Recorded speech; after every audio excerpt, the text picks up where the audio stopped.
It's official. SNAP benefits are being delayed for millions of people. So now what? What do you actually do to outlast a government shutdown like this without running out of food or running into trouble? In this video, I'm breaking down 10 real-life things you can do today to stretch what you have and keep your family fed. I'm not here to stir up fear. I'm here to give you real practical ways to survive this situation without running out of store with a buggy full of groceries. Because if this situation lasts any length of time, panic won't save you, planning will. And you can't feed your kids from jail. So let's get into it. 10 practical things you can do right now to make it through this without getting hurt or hurting someone else.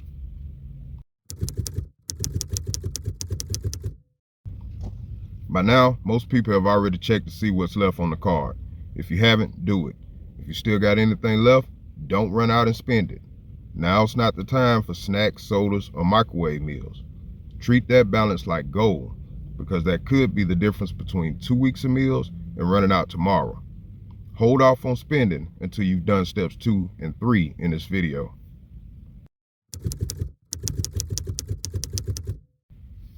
Hit your local food banks and churches first. They're already preparing for higher demand. Many of them run weekly food distributions or emergency pantries, and all it takes is a quick Google search, a phone call, or just showing up early. And I can't stress this enough, show up early. With this potentially affecting over 41 million people, on top of recent layoffs, lines will be long and supplies might not last. Don't wait until you're in desperate need, and definitely don't sleep in. If you're struggling, use every resource around you. That's not weakness, that's wisdom. It takes strength to ask for help and strategy to survive hard times. If you don't know where to start, I've listed national food and assistance resources in the description to help you or someone you know get through this. Most of us already have food sitting in the cabinet or freezer that we overlook. Those canned beans, beets, potatoes, or maybe even a pack of meat buried in the back of the freezer. Go through your pantry and pull everything out. Check the dates, organize it along with the food pantry items you receive. Make a quick inventory list. Group it by category: beans, vegetables, meats, pasta, seasoning, so you know exactly what you're working with. Knowing what you already have is the first step to not wasting what's left. Now that you know your balance and you know what's in your kitchen, it's time to make a plan. Use Google or YouTube to find cheap meal ideas using what you already have. Focus on meals that stretch across multiple days: soups, stews, casseroles, and one-pot meals. Use any remaining balance to fill the gaps, not to splurge. Think like a contestant on Supermarket Sweep. Stretch, substitute, and season smart. Every day you can buy with creativity gives you time. Time for the situation to calm down or for you to come up with another plan. Use what you've got before you assume you have nothing left. Now that you know what you have and what you need, it's time to stretch that remaining balance as far as possible. When you go to the store, shop smart. Search local ads for sales and digital coupons. Compare prices. Don't assume the store brand is always cheaper. Sometimes a sale or a markdown on a name brand beats the regular price of a store brand. Here's the rule: convenience costs more. Dried beans cost less and last longer than canned beans. Frozen veggies stretch further than fresh when you're on a budget. A whole chicken can cost less than the pre-cut and feed your family for days. And frozen meat is often cheaper because it's the same meat stores froze before the sell-by date. Before you hit the checkout line, ask yourself, am I paying for the food or the convenience? Every small decision adds up. Smart shopping now means more meals later. If your EBT card sits too long without being used, it can go inactive. Most states deactivate accounts if there is no activity for 9 to 12 months. No purchases, no deposits, nothing. Hopefully this shutdown won't last that long, but just in case, here's what to do. You don't have to spend everything right away. Use it occasionally, even just a few dollars every couple of months. That keeps the card active and ready when benefits reload.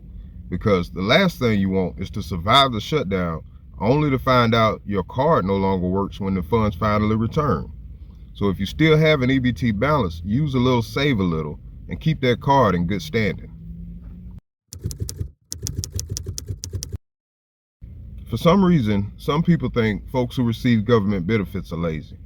The truth is, outside of the elderly and disabled, most of the people on these programs already work full-time and still can't afford the rising cost of living.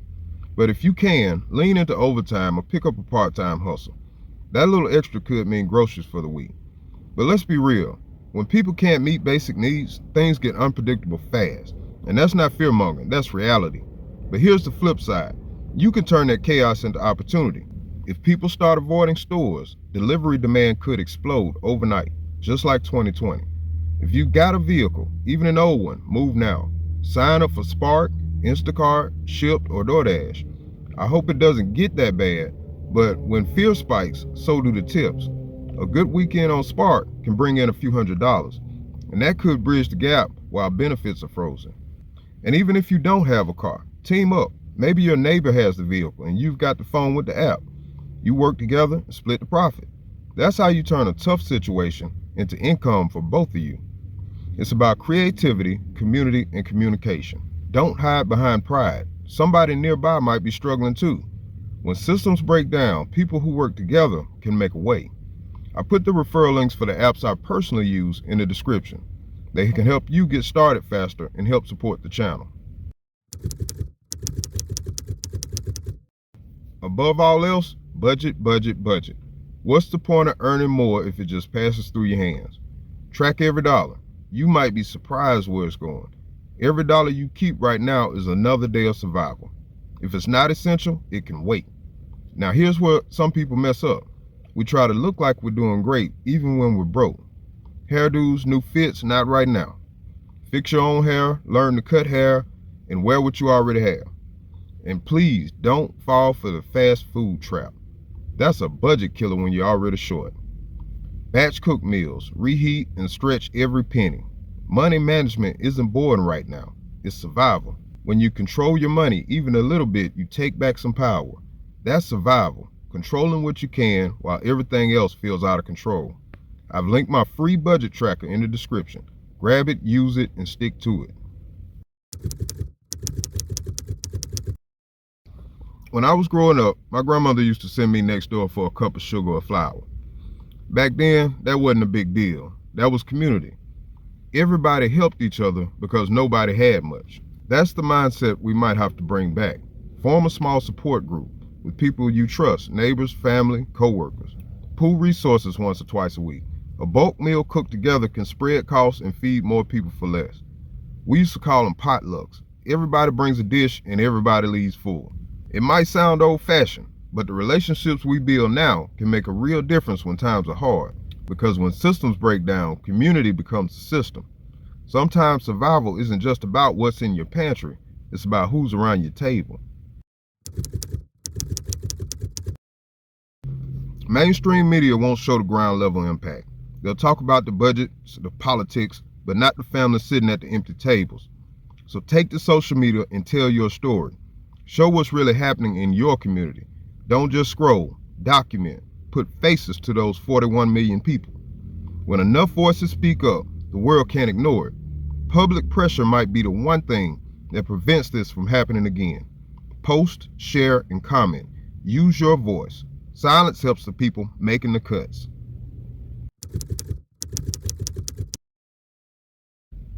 This last one's hard to hear, but it's the truth some of us need. If you're able to work and you just didn't want to because you thought the system would provide, it's time to take responsibility for your own future. I'm not here to beat anybody up, trust me, I get it. It's hard to sell your time and still struggle to make it. Harder still when you got to deal with disrespectful bosses and broken systems. But look at what's happening and understand nobody's coming to save you.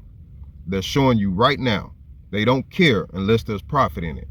Don't get mad, don't play the blame game, stand up and play your part in your own life. Because if you allow them to feed you, you also allow them to starve you, and you deserve more than that. Even when this situation passes, it's proof we can't rely on the system to save us. It's time to focus on economic freedom, so moments like this never catch us off guard again. So don't panic, prepare. Use what you've got wisely, lean on your people, and keep your eyes open for opportunity. And don't compound your problems by running out into chaos, because I promise you, they're getting ready for that too. You can't control what the government does, but you can control how you respond. That's how we survive this and every chaotic storm that's coming. Make sure to check the description for all the resources I mentioned. And in case nobody else told you today, I love you, stay safe, stay blessed, and keep pushing forward. I'll see you in the next one.